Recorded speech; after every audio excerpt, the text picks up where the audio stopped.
आशा करते हैं आप लोग बहुत अच्छे होंगे। द परफेक्ट स्टडी में आप सभी लोगों का स्वागत है। आज की इस क्लास में हम लोग डिस्कस करने जा रहे हैं इंपॉर्टेंट क्वेश्चन। अच्छा, ये इंपॉर्टेंट क्वेश्चन पेपर सेकंड का है, जिसका नाम क्या है तो शैक्षिक तकनीकी एवं आईसीटी यानी educational technology and ICT. ICT की फुल फॉर्म मैं अपनी हर क्लास में आपको बताते हुए आ रहा हूँ, तो आप नीचे कमेंट सेक्शन में कमेंट करो कि आईसीटी का फुल फॉर्म क्या होता है। ठीक है, चलो। ये वीर बहादुर सिंह पूर्वांचल के साथ साथ महाराजा सुहेलदेव यूनिवर्सिटी, इसके बाद किसी अन्य यूनिवर्सिटी से भी आप बीएड कर रहे हो और आपके पेपर का नाम शैक्षिक तकनीकी एवं आईसीटी है, तब आप पूरी क्लास को अच्छे से समझ सकते हो। जितने भी इंपॉर्टेंट क्वेश्चन मैं बताऊंगा उनको एक बार तैयार कर लेना, आपको एग्जाम में बहुत ज्यादा हेल्प मिलेगी। अच्छा, ये इंपॉर्टेंट क्वेश्चन होने के साथ साथ ये संभावित यानी एक्सपेक्टेड क्वेश्चन भी हैं, जो हर साल आने की इनकी संभावना बनी रहती है। ठीक है, चलो इस तरीके से इन क्वेश्चन को मैं डिजाइन करके सेलेक्ट किया हूं। ठीक है, चलो एक एक क्वेश्चन को समझूंगा। अच्छा, क्लास को शुरू करने से पहले मैं छोटी सी रिक्वेस्ट करूंगा कि जितने बच्चे द परफेक्ट स्टडी पे पहले से जुड़े हैं या फिर अभी जुड़ रहे हैं, वो क्या करिएगा, या तो मेरे भाई उम्मीद करते हैं जितने भी बच्चे जुड़े हैं वो पहले से जितनी क्लासेज में एजुकेशनल टेक्नोलॉजी की करा चुका हूं सबको देख लिए हैं। यदि किसी कारणवश उन क्लासेस को नहीं देखे हो तो एक बार जाके ये क्लास समाप्त होती उन क्लासेस को देखिएगा। जितने भी क्वेश्चन मैं आपको बताने जा रहा हूँ सारे क्वेश्चन बिल्कुल आपको हवा की तरह लगेंगे, एक एक क्वेश्चन आपको समझ में आ जाएंगे। ठीक है, चलो अपने लैंग्वेज में उसको बना के आप लिख सकते हो। आइए हम लोग क्वेश्चन को देखते हैं। आपका एग्जाम भी मेरे भाई नजदीक आ गया, उसकी डेट भी आ गई है, तो उसको ध्यान में रखते हुए हम लोग इंपॉर्टेंट क्वेश्चन डिस्कस करेंगे। और ठीक है, तो फर्स्ट क्वेश्चन आपके सामने है, शिक्षा में तकनीकी का क्या अर्थ है। ठीक है, शिक्षा में तकनीकी का क्या अर्थ है। पेपर का नाम ही आपका है एजुकेशनल टेक्नोलॉजी एंड आईसीटी, तो आपको दो शब्द तो बिल्कुल अच्छे से जान जाना है मेरे भाई। एक है आपका संप्रेषण और एक है आपका की तकनीकी। ठीक है, तो शिक्षण तकनीकी में शिक्षा में तकनीकी का क्या अर्थ है टेक्नोलॉजी का, ये क्वेश्चन इंपॉर्टेंट हो जाता है। 50 वर्डों में इसको लिखने आते हैं। ठीक है, 2 नंबर के क्वेश्चन रहते हैं, तो इसको अच्छे से तैयार कर लीजिएगा। अच्छा, शिक्षा में तकनीकी का देखो, तकनीकी का मुख्य रोल क्या होता है, तो हम कह सकते हैं किसी भी कार्य को आसान करना। सर हम कह सकते हैं वो टेक्नोलॉजी है। तो जब शिक्षा में टेक्नोलॉजी का प्रयोग हम क्यों करेंगे, तो जब हम क्लास में कोई पाठ्य वस्तु विषय वस्तु पढ़ा रहे हैं तो प्रोजेक्ट के माध्यम से पढ़ाएं या फिर बच्चों को कोई ऐसी विधि का उपयोग करें जो आसानी से सीख जाए, तो हम ये कहेंगे कि भैया हम शिक्षा में टेक्नोलॉजी का उपयोग कर रहे हैं। तो ये क्वेश्चन वेरी वेरी इंपॉर्टेंट हो जाता है, इसको बिल्कुल बेसिक से तैयार कर लीजिएगा। और मैं फिर आपसे रिक्वेस्ट करना चाहूंगा कि इन क्वेश्चनों को देखने के बाद जाके प्लेलिस्ट को ओपन करके एजुकेशन टेक्नोलॉजी एंड आईसीटी का मेरी सारी क्लास को एक बार कवर कर लीजिएगा। उसके बाद मेरे भाई ये सारे क्वेश्चन आपको बिल्कुल समझ में आ जाएंगे और इसको अच्छे से अपने लैंग्वेज में आप बना के लिख सकते हो। ऐसे मैं पढ़ाता हूँ। ठीक है, बस आपका कॉन्सेप्ट क्लियर करता हूँ ताकि आप अपने लैंग्वेज में खुद एग्जाम दे पाओ। ठीक है, देखो उसके बाद क्या कर रहा है, शिक्षण अधिगम प्रक्रिया में उद्दीपन का अर्थ। आप फर्स्ट सेमेस्टर में पढ़े थे थर्ड पेपर को, अधिगमकर्ता का मनोविज्ञान अधिगम शिक्षण, तो उसमें उद्दीपन शब्द आया था। थॉर्नडाइक साहब उद्दीपन पर जोर देते हैं कि आप तब तक मेरे भाई अनुक्रिया नहीं करोगे जब तक आपके पास स्टिमुलस उद्दीपन नहीं आएगा। ठीक है, तो उद्दीपन का शिक्षण अधिगम में क्या प्रक्रिया है कि बच्चे तभी एक्टिव होंगे जब उनके सामने कोई उद्दीपक आएगा, उनके रुचि के अनुसार कोई चीज उनके सामने प्रदर्शित होगी तो वो ज्यादा से ज्यादा सीख पाएंगे। तो ये भी क्वेश्चन इंपॉर्टेंट हो जाता है, 50 वर्डों में इसे लिखना रहता है। खासकर इसमें स्टिमुलस को आपको एक्सप्लेन करना है बिल्कुल अच्छे से, तो इस क्वेश्चन को भी अच्छे से तैयार कर लीजिएगा। ठीक है, चलिए। अच्छा, कुछ बच्चों के मन में डाउट आ रहा होगा कि सर इतना जल्दी जल्दी क्वेश्चन क्यों डिस्कस करो, डिटेल में नहीं बता रहे। देखो भैया, डिटेल में बताने के लिए मैं 1.5 घंटे की क्लास, 50-50 मिनट की क्लास और इतने इतने मिनट की क्लास में आपको पढ़ाया हूं। उन क्लासेस को जब देखोगे तब आपके पूरे कॉन्सेप्ट क्लियर हो जाएंगे। उसके बाद संप्रेषण से आप क्या समझते हैं, कम्युनिकेशन से आप क्या समझते हो। देखो, ये एजुकेशन टेक्नोलॉजी जो लास्ट में आईसीटी का फुल फॉर्म पूछता हूं, ये वहां का ये पोर्शन है, ये आईसीटी का पोर्शन है। तो ये भी इंपॉर्टेंट हो जाता है कि कम्युनिकेशन क्या होता है, अपनी बात दूसरों तक ट्रांसफर करने का जरिया मेरे भाई। एक तरीके से हम संप्रेषण कह सकते हैं। देखो, संप्रेषण के जरिया अलग अलग हो सकते हैं, यानी एक दूसरे से कम्युनिकेट करने की जरिया अलग अलग हो सकते हैं। जैसे कोई अपनी बात को मोबाइल फोन के माध्यम से कह रहा है, कोई ईमेल के माध्यम से कह रहा है, कोई कोई मेरे भाई तरह तरह के टेक्स्ट के माध्यम से कह रहा है। तो संप्रेषण करने के जरिया अलग अलग हो सकते हैं। इसका मेन अर्थ होता है कि अपनी बातों को एक स्थान से दूसरे स्थान तक पहुंचाना ही मेरे भाई हम कम्युनिकेशन कह सकते हैं। ठीक है, चलो इस क्वेश्चन को भी अच्छे से आप लोग तैयार कर लीजिएगा। उसके बाद ई लर्निंग क्या होता है, जो हम नेट वेट के माध्यम से सीखते हैं मेरे भाई, डिजिटली रूप में जो सीखते हैं उसे ई लर्निंग कह सकते हैं। तो इससे आप समझते रहिएगा ई लर्निंग क्या होता है। ठीक है, चलिए, ये भी क्वेश्चन इंपॉर्टेंट है, हर साल आपके एग्जाम में पूछता भी है। एक तरीके से मेरे भाई किसी भी चीज अधिगम प्राप्त करने की ये भी एक मुख्य जरिया आज के जमाने में हो गया है, क्योंकि ई लर्निंग के माध्यम से हम ज्यादा से ज्यादा चीजों को कम समय में सीख सकते हैं। ये भी क्वेश्चन इंपॉर्टेंट है, इसको भी तैयार कर लीजिएगा। उसके बाद अनुदेशन क्या क्या अर्थ है, इंस्ट्रक्शन का क्या अर्थ होता है। देखो ध्यान समझना, शिक्षण को अधिक प्रभावी बनाने के लिए मेरे भाई अनुदेशन का बहुत इंपॉर्टेंट रोल है शिक्षण अधिगम प्रक्रिया में। और ये शायद मैं सेकंड क्लास में बिल्कुल बेसिक से इसको पढ़ाया हूं, तो जाके उस क्लास को देखिएगा, फिर आपका अभिक्रमित अनुदेशन हो गया, ये सारी चीजें वहां से क्लियर हो जाएंगी। ठीक है, प्रोग्राम लर्निंग वगैरह हो गया, अभिक्रमित अनुदेशन हो गया, वो सारे क्वेश्चन वहां से तैयार हो जाएंगे। बस एक बार क्लास को कवर करिएगा तो ये क्वेश्चन को भी आप लोग तैयार कर लीजिएगा। चलिए अगला प्रश्न, ये भी इंपॉर्टेंट है, शिक्षण तकनीकी क्या है। पेपर पेन लेके बैठे हो तो दो क्वेश्चन और यहाँ पे बताऊंगा, उन क्वेश्चनों को भी आप लोग लिख लीजिएगा। एक तो पूछता है टीचिंग टेक्निक क्या है, उसके बाद कभी कभी पूछ देगा शिक्षण विधियों की विवेचना करो,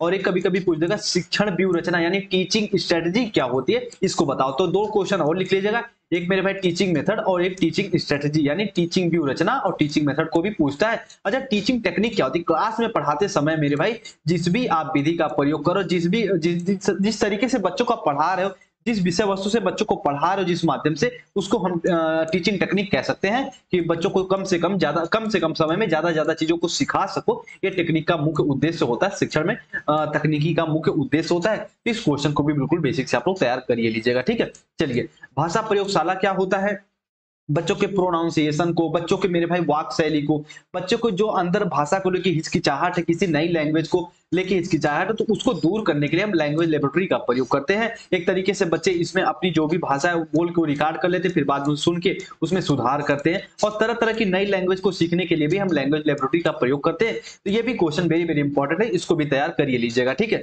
चलिए ईमेल के क्या उपयोग है। देखो, ईमेल का कहने का मतलब है आपके जो भी डॉक्यूमेंट है उसको डिजिटली रूप में ट्रांसफर करना, एक तरीके से डाकिया का रूप करता है। जैसे देखो हमारे यहाँ पोस्ट ऑफिस वगैरह होती है ना, उसमें एक तो मेरे भाई फिजिकली रूप होता है कि एक डाक वाला होता है, एक पोस्टमैन होता है, वो घर पे आपके चिट्ठी लाके देता है। लेकिन ईमेल में क्या होता है, ये इलेक्ट्रॉनिक मेल आप कर देते हो, किसी व्यक्ति को मेरे भाई डिजिटली रूप में जो भी इंफॉर्मेशन है वो शेयर कर देते हो ईमेल के माध्यम से। ये भी क्वेश्चन इंपॉर्टेंट है, इसको भी तैयार करिए लीजिएगा। ठीक है, चलिए अगला प्रश्न है प्रोजेक्टर क्या है। ठीक है, देखो क्लास में आप प्रोजेक्टर को क्यों प्रयोग करते हो, ताकि मेरे भाई क्लास ज्यादा से ज्यादा बच्चे उसमें रुचि ले सकें। कोई भी चीजें आप पढ़ा रहे हो प्रोजेक्टर के माध्यम से अगर बच्चों को दिखा दिए, मान लो अभी भारत के मैप के बारे में बच्चों को बता रहे हो, तो प्रोजेक्टर के माध्यम से आप भारत के मैप के बारे में बच्चों को दिखा दिए तो वो ज्यादा से ज्यादा चीजों को सीख जाएंगे। तो ये भी टीचिंग लर्निंग प्रोसेस में मेरे भाई प्रोजेक्टर का इंपॉर्टेंट रोल हो जाता है। इस क्वेश्चन को भी आप तैयार अच्छे से कर लीजिएगा। उसके बाद जो अगला प्रश्न है, इसको मैं रिकमेंड करूंगा मेरी क्लास देखने के लिए, नहीं तो इसको समझ में नहीं आएगा। अभिक्रमित अनुदेशन प्रोग्राम्ड इंस्ट्रक्शन होता है, कभी कभी पूछ लेगा प्रोग्राम्ड लर्निंग क्या होता है। तो इन सब क्वेश्चनों को जाके क्लास जब एक बार करोगे, और जो बच्चे क्लास कर लिए उनको पता होगा कि सर अभिक्रमित अनुदेशन क्या होता है, उसकी सामग्री के विकास के लिए आप किस तरीके से तैयारी करेंगे, यानी अभिक्रमित अनुदेशन सामग्री के विकास के लिए आप किस तरीके से तैयारियां करेंगे, उसको कैसे डेवलपमेंट करेंगे मेरे भाई, ये इस क्वेश्चन में पूछ रहा है। 50 वर्डों में इसको लिखना है, कुछ पॉइंट पॉइंट करके इसको लिख दीजिएगा। वेरी वेरी इंपॉर्टेंट ये भी क्वेश्चन हो गए। चलिए अब जिसने भी मैं आपको बता दिया हूं, अच्छा अभी लास्ट में मैं आपको कुछ और चीजें बताऊंगा, बिल्कुल की पॉइंट, तो उन चीजों को भी आप लोग सुन लीजिएगा। जितने भी क्वेश्चन बताया इनको वेरी वेरी तरीके से तैयार कर लीजिएगा। जितने भी क्वेश्चन बताऊं बिल्कुल इफेक्टिव क्वेश्चन है, आपके आने की संभावना भी 100% है मेरे भाई। तो इन क्वेश्चनों को आप लोग तैयार जरूर कर लीजिएगा। ठीक है, चलिए एक बात और कहूं कि एग्जाम टाइम बिल्कुल कम है, देखो ध्यान से अब सुन लो मेरी बात। ये कम से कम हमें इनको 3 महीने का तो समय देना ही चाहिए था, 3 से 4 महीने का, ताकि हम अपनी तैयारी कर सकें, बच्चों को अच्छे से पढ़ सकें। पर ये ज्यादा से ज्यादा 1 महीने का भी समय नहीं थी एग्जाम होने के बाद। पर फिर भी उनको ये नहीं पता है कि बच्चों के हाथ लग गया द परफेक्ट स्टडी। और यहाँ पे सारा सिलेबस हम ये मान के चलो कि 90% सिलेबस हम लोग बीएड सेकंड सेमेस्टर का कवर कर दिए हैं। और ऐसे नहीं हवा में नहीं कवर किए उड़ा उड़ा के, नहीं, बिल्कुल बेसिक से मैं पढ़ाने का प्रयास किया हूँ। ठीक है, चलो तो आपकी तैयारी मुझे अच्छे से पता, अगर मेरी क्लासेज मेरे नोट्स आप लेके अच्छे से रिवीजन कर रहे होंगे तो अच्छे परसेंटेज आएंगे। अब की बार भी एग्जाम हाल से निकलोगे तो मुस्कुराते हुए ही निकलोगे। चलो अब हम लोग सेक्शन बी और सी में मेरे भाई 200 वर्ड और 500 वर्ड में जो क्वेश्चन पूछते हैं उनको कवर करेंगे एक साथ ही। जितने क्वेश्चन बताऊंगा उनको एक बार तैयार जरूर कर लीजिएगा मेरी क्लासेस से, मेरे नोट से, और जितने भी आपको सुविधाएं मिले वहां से क्वेश्चनों को जरूर तैयार कर लीजिएगा। ठीक है, फर्स्ट ही वेरी वेरी इंपॉर्टेंट क्वेश्चन है, what is the role of education technology in the मेरे भाई फील्ड ऑफ एजुकेशन। शिक्षा के क्षेत्र में शैक्षिक तकनीकी की क्या भूमिका है। वेरी वेरी इंपॉर्टेंट प्रश्न है भैया। अगर इसका की पॉइंट आपको बता देना, एक की पॉइंट बता दे, आप पूरा कम से कम 3 से 4 पेज लिखोगे। शिक्षा के क्षेत्र में शैक्षिक तकनीकी की क्या भूमिका है, वेरी वेरी इंपॉर्टेंट प्रश्न। तो भैया शिक्षा के क्षेत्र में हम बात यहां से ये आती है ना कि शैक्षिक तकनीकी की भूमिका तो जानेंगे, लेकिन आवश्यकता क्यों पड़ती है। तो शिक्षा को मेरे भाई और ज्यादा प्रभावी बनाने के लिए, शिक्षण अधिगम को क्लास में और ज्यादा प्रभावी बनाने के लिए हम शैक्षिक तकनीकी का प्रयोग करते हैं।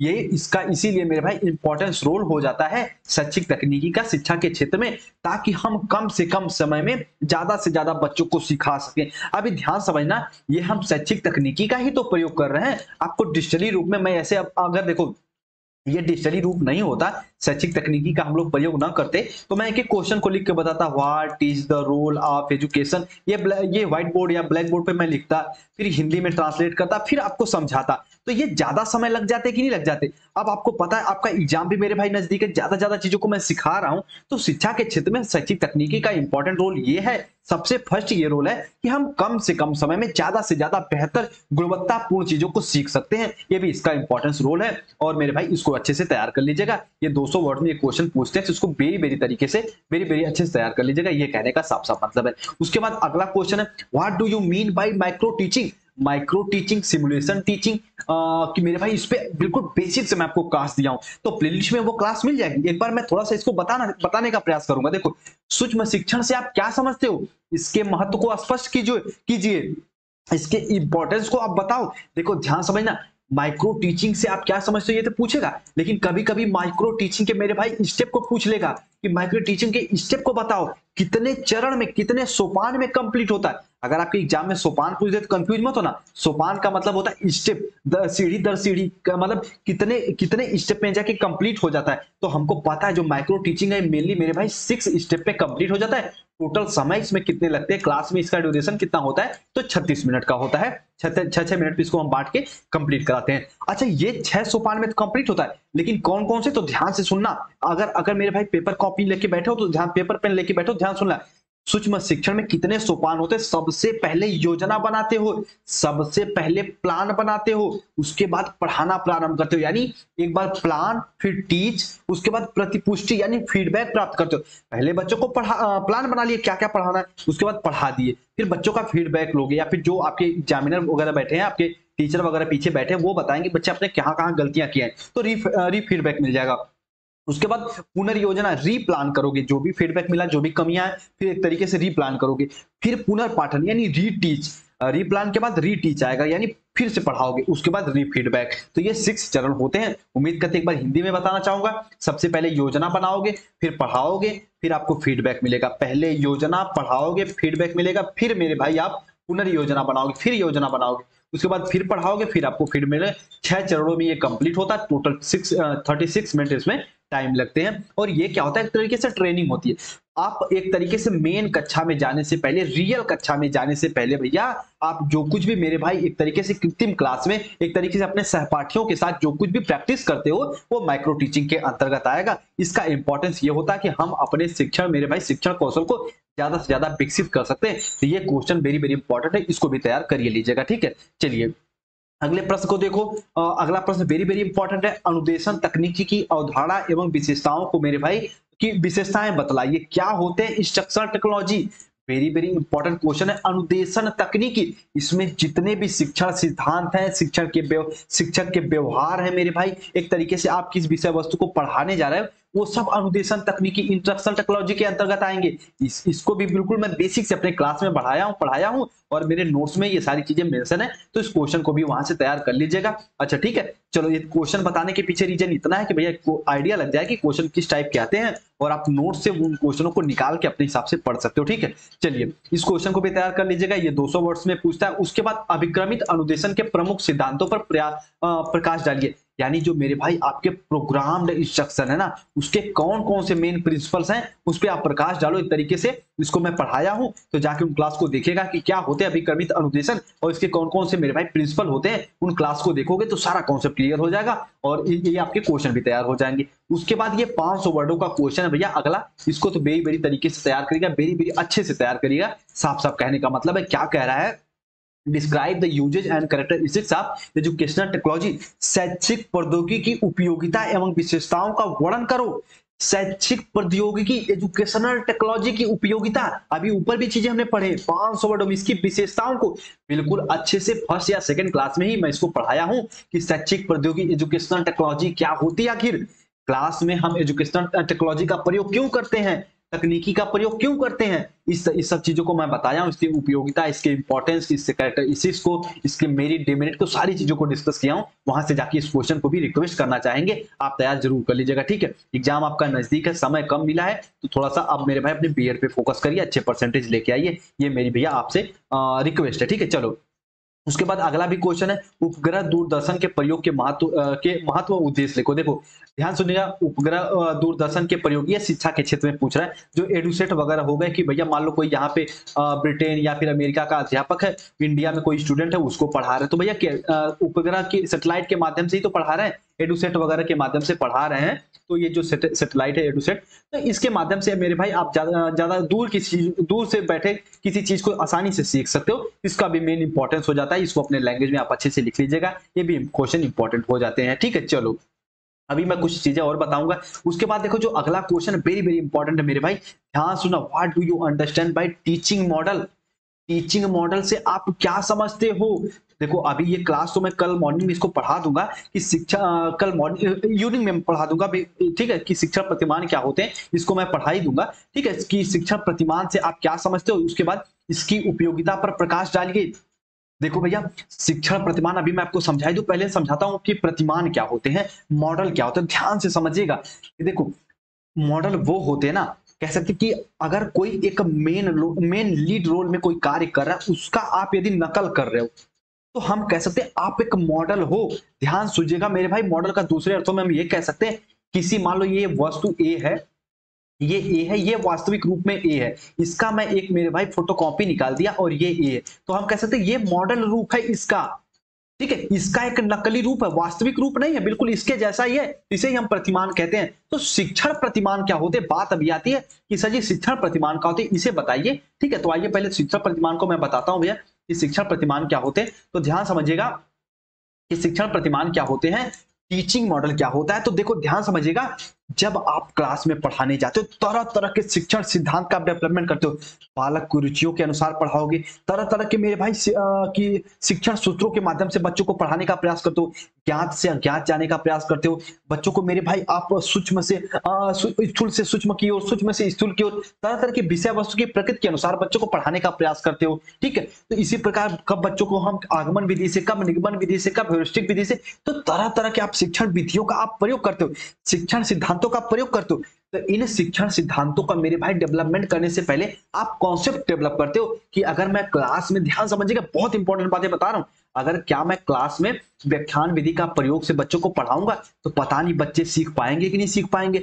अब यदि आप कॉन्सेप्ट डेवलप कर लिए कि आज मैं अपने क्लास में बच्चों को व्याख्यान विधि से ही पढ़ाऊंगा, तो क्या हुआ, ये कॉन्सेप्ट डेवलप कर लिए, लेकिन ये व्याख्यान विधि यदि मेरे भाई शिक्षण के माध्यम से, यानी क्लास में यदि आप पढ़ा दिए और बच्चे सीख लिए, यानी जो भी आप मेरे भाई की कॉन्सेप्ट डेवलप करिए यदि वो सिद्धांत में बदल गया, तो उसे ये हम कहेंगे शिक्षण प्रतिमान, उसे टीचिंग मॉडल कहेंगे। नहीं समझे ना, तो अभी ऐसे समझो।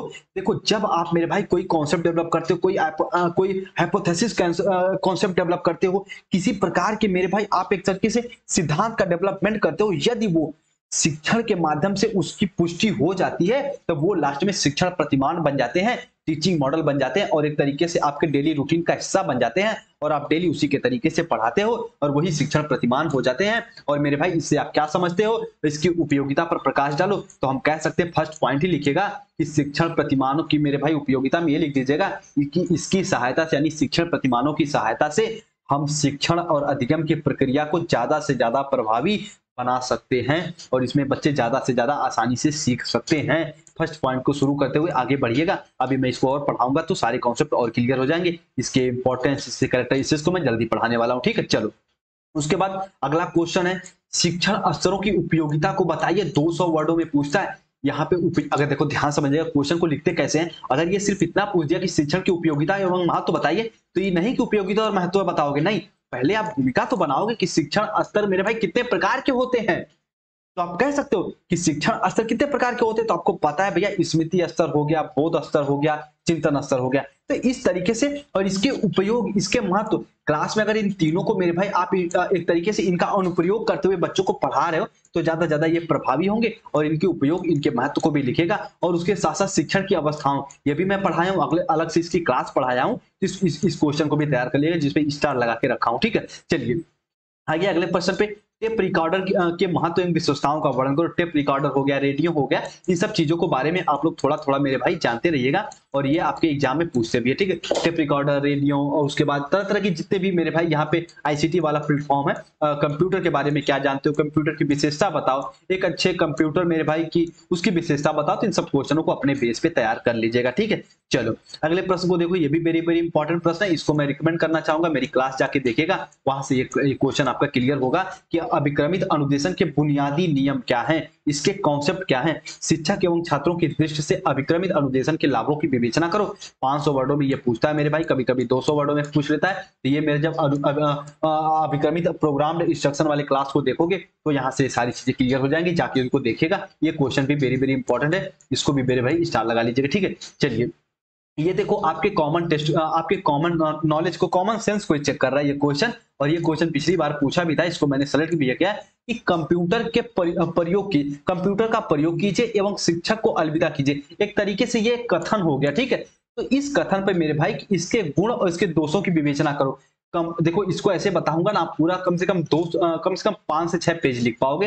ये 500 वर्डों में क्वेश्चन पूछता है। अगर इसी से रिलेटेड क्वेश्चन आते हैं तो लिख के आइएगा कि कंप्यूटर का प्रयोग कीजिए, शिक्षक को अलविदा कीजिए। यानी अगर मेरे भाई ज्यादा से ज्यादा शिक्षक क्लास में ना उपलब्ध है तो आप कंप्यूटर के माध्यम से भी बच्चों को पढ़ा सकते हो। तो ये कह रहा है कंप्यूटर के प्रयोग करो और शिक्षक को अलविदा करो। लेकिन इसके गुण और दोष, तो सबसे पहले आप गुण को ये कह सकते हो कि मेरे भाई ज्यादा से ज्यादा गुणवत्तापूर्ण मेरे भाई शिक्षा प्राप्त हो सकती है कंप्यूटर के माध्यम से, हम कह सकते हैं। इसमें त्रुटियों को कम होने की संभावना रहती है। लेकिन दोष इसके ये है कि अगर मान लो क्लास 1 का बालक है, क्लास 2 का बालक है, क्लास 3 का बालक है, उसको कंप्यूटर का प्रयोग करके सिखाओगे, क्लास में अध्यापक है नहीं, तो वो ज्यादा अच्छे से नहीं सीख पाएगा। उसके अंतर्गत मेरे भाई सोशल डेवलपमेंट नहीं हो पाएगा, उसके अंदर मोरल डेवलपमेंट नहीं हो पाएगा, एक तरीके से सामाजिक विकास, नैतिक विकास नहीं हो पाएंगे। तो ये शिक्षक का ये एक तरीके से कंप्यूटर के प्रयोग से ये दोष हो गए। और गुण ये है कि हम कम से कम समय में ज्यादा से ज्यादा चीजों को सीख सकते हैं। इसको अच्छे से विवेचना करिएगा, इसको अपने लैंग्वेज में तोड़ के लिखने का प्रयास भी करिएगा, ठीक है। चलिए उसके बाद शिक्षण अधिगम के नियोजन, कुछ बच्चे नियोजन से परेशान हो जाते हैं। नियोजन का अर्थ था प्लानिंग, इसीलिए मैंने हाईलाइट भी कर दिया कि शिक्षण में नियोजन, प्लानिंग से क्या समझते हो। क्लास में पढ़ाने से पहले आप प्लानिंग करते हो, वही सब इसमें लिखना है कि बच्चों को क्या पढ़ाओगे, कैसे पढ़ाओगे, क्यों पढ़ाओगे। 3 अगर क्वेश्चन लेके क्लास में जा रहे हो तो ज्यादा से ज्यादा बच्चों को सिखा पाओगे। तो शिक्षण अधिगम में नियोजन से आप क्या समझते हो, इसके मेरे भाई कार्य विश्लेषण का से क्या तात्पर्य है, इसके विभिन्न तत्वों एवं प्रकारों का वर्णन कीजिए। इस क्वेश्चन को भी तैयार कर लीजिएगा, वेरी वेरी इंपॉर्टेंट क्वेश्चन है। मैं रिक्वेस्ट करना चाहूंगा जितने क्वेश्चन बता रहा हूँ उन क्वेश्चनों को तैयार जरूर कर लीजिएगा, ठीक है। चलिए उसके बाद ये इस पे अलग से मैं क्लास दिया हूँ कि दृश्य सब शिक्षण सामग्रियों से आप क्या समझते हो। इंपॉर्टेंट जब आपको टेस्ट पेपर लिया था तो उसमें भी ये मैं डिस्कस किया हूँ, इसके कार्यों का वर्णन करो। और ये एक ऐसा क्वेश्चन है जो आपके पैडागोजी वाले सेक्शन में भी पूछता है। पैडागोजी वाले सेक्शन में दृश्य शब्द सामग्रियां पूछ लेगा, माइक्रो टीचिंग पूछ लेगा, शिक्षण विधियां पूछ लेगा। तो ये सब यूनिट प्लान, लेसन प्लान पे मैं जल्दी क्लास लेके आने वाला हूँ, तो इन सब चीजों को तैयार कर लीजिएगा। ये भी क्वेश्चन वेरी वेरी इंपॉर्टेंट है। इसके करेक्टर, इसके मेरिट डिमेरिट सब चीजों को तैयार कर लेना। दृश्य सामग्रियां कौन सी होती है, श्रव्य सामग्रियां कौन होती है, दृश्य शब्द दोनों कौन कौन सी होती है, इन सबको तैयार कर लीजिएगा। उसके बाद सह अधिगम का अर्थ बताइए मेरे भाई, वेरी वेरी इंपॉर्टेंट क्वेश्चन है, इसको भी तैयार कर लीजिएगा। उसके बाद देखो ये थोड़ा सा अलग से क्वेश्चन मैं आपके लिए सेलेक्ट कर लिया हूँ, संप्रेषण के अवरोधों की व्याख्या करो। यानी कम्युनिकेशन में मेरे भाई कौन कौन से बाधक तत्व हैं उनकी व्याख्या करो। इन क्वेश्चन को भी तैयार कर लेना। कैलेंडर के अंतर क्रिया प्रणाली की व्याख्या करो। ये भी क्वेश्चन को बिल्कुल अच्छे से तैयार कर लीजिएगा, ठीक है। ये मेरे नोट्स में भी मेंशन है, तो वहां से सब चीजों को तैयार कर लिया। प्रणाली उपागम, सिस्टम अप्रोच के संप्रत्यय क्या है, इस पे कम से कम मैं 1 घंटे की क्लास लिया हूं, तो वहां से जाके इसको भी तैयार करना कि सिस्टम अप्रोच क्या होते हैं। एक तरीके से क्लास में जो भी आप नियोजन, जो भी प्लानिंग व्लानिंग करते हो, सब प्रणाली उपागम के अंतर्गत आता है। ये क्वेश्चन को भी तैयार करिए लीजिएगा, ठीक है। चलो 80 नंबर का क्वेश्चन देखो, शिक्षण में प्रणाली उपागम के प्रयुक्त पदों को लिखिए। एक तरीके से एक्सप्लेन करिए कितने कितने मेरे भाई इसमें एलिमेंट है, पद है। इस क्वेश्चन को भी तैयार कर लीजिएगा। एक्स्ट्रा क्वेश्चन हम लोग पढ़ रहे हैं, बाकी यहाँ पे ये समझो 14 क्वेश्चन अच्छे से बता दिया। ये एक्स्ट्रा क्वेश्चन है, इसको भी तैयार कर लोगे तो अच्छे समझ में। उसके बाद अगला क्वेश्चन है अंतरजाल के लाभों, इंटरनेट के लाभों के मेरे भाई उल्लेख करो, ठीक है। तो इस क्वेश्चन को भी तैयार कर लेना कि इसके कौन कौन से लाभ हैं, इसमें कैसे कैसे हम अपने शिक्षण अधिगम प्रक्रिया को आसानी से मेरे भाई बच्चों को पहुंचा सकते हैं, कम से कम समय में कैसे बच्चों को सिखा सकते हैं, इसके कौन कौन से मेरिट हैं उसको डिस्कस करना है। इस क्वेश्चन को भी तैयार कर लेना, ठीक है। चलो उसके बाद सूक्ष्म शिक्षण क्या है, सूक्ष्म शिक्षण के विभिन्न सोपानों की वर्णन करो। कहोगे सर जी रहने दो, अभी ऊपर ही बताए थे। इसके टोटल 6 सोपान होते हैं, 6 मिनट में ये कंप्लीट होता है। 6 सोपान, 6 स्टेप कौन कौन से होते हैं। सबसे पहले आप योजना बनाते हो, फिर बच्चों को पढ़ाते हो, फिर फीडबैक लेते हो, फिर योजना बनाते हो, फिर मेरे भाई पढ़ाते हो, फिर फीडबैक लेते हो। यानी प्लान, टीच, फीडबैक, फिर रीप्लान, रीटीच और रीफीडबैक, ये होता है, ये सर्किल बना के इसको जब एक्सप्लेन करोगे, प्लान हो गया यहाँ पे, और उसके बाद यहाँ पे टीच, उसके बाद फीडबैक, फिर रीप्लान, रीप्लान, फिर रीटीच, और उसके बाद रीफीडबैक, ऐसे बनाओगे, नीचे लिख दोगे सूक्ष्म शिक्षण के सोपान, तो आपके पूरे पूरे नंबर मिलेंगे। इस क्वेश्चन को भी तैयार कर लीजिएगा। सूक्ष्म शिक्षण क्या होती है, मेरी क्लास देखिएगा, अच्छे से समझ में आ जाएगा। उसके बाद देखो अगला प्रश्न है,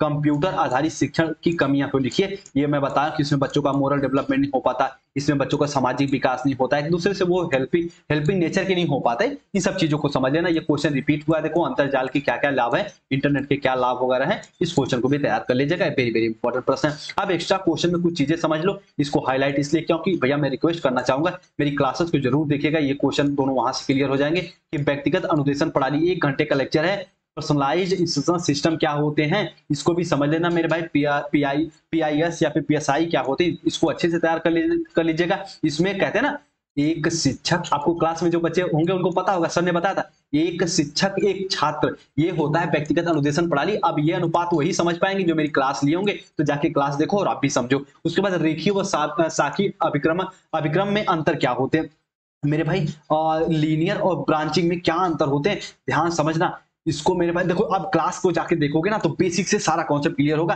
कि जब तक एक स्टेप को कंप्लीट नहीं करते तब तक अगले पे नहीं जाते। इसमें आपको कई ऑप्शन दे देते हैं, उस पर क्लिक करते हुए आगे जाते हो। तो इसको मैं बिल्कुल डिटेल में एग्जांपल देके समझाया हूं, तो रिक्वेस्ट करना चाहूंगा जाके वहां से देख लीजिएगा। और जितनी मेहनत से सारी क्लास पढ़ाया उनको मेरे भाई अपना एक तरीके से उपयोग में लाओ, ठीक है। उसके बाद एक क्वेश्चन यहाँ पे ये है शिक्षण। देखो भैया, शिक्षण को तैयार कर लेना, टीचिंग क्या होते हैं, देखो कुछ चीजें यहाँ बता रहा हूँ। सबसे पहले टीचिंग को समझना, टीचिंग के मीनिंग क्या होते हैं, इसके कैरेक्टरिस्टिक्स, इसके मेरिट, इसके डीमेरिट, और मेरे भाई इसके कितने प्रकार होते हैं, शिक्षण के सिद्धांत। और ये इसको इतना क्वेश्चन तैयार कर लीजिएगा, समझो 10% पार्ट आप कवर कर लोगे। कंप्यूटर क्या होते हैं, कंप्यूटर की विशेषता, कंप्यूटर के शिक्षण में लाभ, कंप्रेसर कम्युनिकेशन क्या होते हैं, शिक्षण प्रतिमान, सैटेलाइट। इन क्वेश्चनों को तैयार कर लीजिएगा, जितने भी क्वेश्चन बताया हूं इनको तैयार कर लीजिएगा। आपको मेरे भाई एग्जाम में बहुत ज्यादा हेल्प मिलेंगे, इनसे बाहर क्वेश्चन नहीं देखने को मिलेंगे, मैं पूरा 100% आपको कह रहा हूं, ठीक है। चलो, यदि आप लोग द परफेक्ट स्टडी के अभी नोट्स नहीं लिए हो, एग्जाम नजदीक है, 99 रुपए में नोट्स, बिल्कुल मेरे भाई ये समझो ना कि आपके बर्गर और पिज्जे जैसे जितना ये फीस है, ठीक है, तो ये पे करके आप ले सकते हो। और ये इस नंबर पे आप संपर्क कर सकते हो, 9005587371 पे आप संपर्क करके व्हाट्सएप पे नोट्स ले सकते हो। इंग्लिश लैंग्वेज में एग्जाम लिखना चाहते हो तो उसके लिए भी नोट्स अवेलेबल है, हिंदी में लिखना चाहते हो उसके लिए भी नोट्स अवेलेबल है। और उसके बाद मेरे भाई बीएड सेकंड सेमेस्टर का नोट्स लेना चाहते हो तो इस नंबर पे संपर्क कर लीजिएगा, ठीक है। थोड़ा सा आपका एग्जाम भी नजदीक है, तो मैं ज्यादा से ज्यादा क्लास देने का प्रयास कर रहा हूँ, ठीक है। और अभी कुछ समय में फिर एक क्लास होने जा रही है, उसको आप बिल्कुल अच्छे से कवर करिएगा। चलिए, अपना ख्याल रखिए और द परफेक्ट स्टडी से जुड़ जाइए। जल्दी हम लोग सीटेट के मैथ की क्लास भी स्टार्ट करने वाले एक अनुभवी टीचर से, ठीक है, जिनका नाम है पंकज सर, और वो असिस्टेंट टीचर है अभी फिलहाल। तो उनसे मैं आपको मैथ की क्लास पढ़वाऊंगा, बिल्कुल बेसिक से वो पढ़ाएंगे और आपका सारा कॉन्सेप्ट क्लियर करते हुए पढ़ाएंगे, ताकि मेरे भाई आपका सारा कंफ्यूजन क्लियर हो जाए। और ये समझो ना, उनकी टीचिंग स्किल सच में वो आपका ऐसा बेसिक कॉन्सेप्ट क्लियर करेंगे कि आप मान लो कि आप टेट सीटेट के साथ साथ अन एग्जाम के अगर मैथ्स पढ़ोगे ना, तो वहां से वो भी बहुत ज्यादा हेल्प मिलने वाली है। एक तरीके से आपको प्रचंड तरीके से सिखाने का वो प्रयास करेंगे, और कहते हैं ना, एक तरीके से वो प्रेशर में नहीं पढ़ाएंगे, बिल्कुल फ्री माइंड से पढ़ाएंगे, और ज्यादा से ज्यादा आप सीख पाओगे। तो ये मेरे भाई, मैं उनके बारे में थोड़ा सा डिटेल बता रहा हूँ, और बाकी वो क्लास में आएंगे तो अपना इंट्रोडक्शन तो खुद देंगे ही देंगे, ठीक है। चलिए, अगर टेलीग्राम चैनल से नहीं जुड़े तो आप परफेक्ट स्टडी को जुड़ सकते हैं, हमसे पर्सनली भी जुड़ना चाहते हैं, कुछ डिस्कस करना चाहते हैं, किसी चीज के बारे में इंफॉर्मेशन लेना चाहते हैं, तो आप मेरे भाई इंस्टा आईडी से भी हमसे जुड़ सकते हैं, यहाँ पे कुछ भी डिस्कस कर सकते हैं, ठीक है। चलिए, जितने इंपॉर्टेंट क्वेश्चन बताया हूं, मैं आपसे रिक्वेस्ट करना चाहूंगा सभी क्वेश्चनों को एक बार अच्छे से तैयार कर लीजिएगा अपने पेज पे। और ठीक है, अपना ख्याल रखिए, आपका एग्जाम भी नजदीक है, तो थोड़ा बहुत मेहनत कर लीजिए। अगर किसी अन्य एग्जाम की तैयारी कर रहे हो तो कुछ मेरे भाई की जब तक आपके बीएड के एग्जाम नहीं हो जाते तब तक उनको रोक के बीएड पे ध्यान दे लीजिए, अच्छे परसेंटेज लेके आइए, और फर्स्ट सेमेस्टर की तरह आपकी बार भी अच्छे फीडबैक दीजिए। और ठीक है, अपने अच्छे से पढ़ते रहिए। बाकी जो क्लासेज हैं, जो इंपॉर्टेंट क्वेश्चन है, मैं जल्दी शेयर करता हूं। और अपना ख्याल रखिए, ऐसा नहीं कि एग्जाम टाइम आ गया तो ये नहीं कि खाना पीना ही छोड़ दे, खाना पीना खाइए और फ्री माइंड होकर पढ़िए। और बाकी मुझे उम्मीद है जो द परफेक्ट स्टडी की क्लासेज रेगुलर करते हैं वो तो भैया फ्री माइंड ही होंगे, उनको पता है कि मैं सारी चीजें कवर करा ही दिया हूँ, ठीक है। चलिए, अपना ख्याल रखिए, जहां भी रहिए सेफ और सुरक्षित रहिए, और ठीक है, बस अपना ख्याल रखो, मिलते हैं अपनी अगली क्लास में।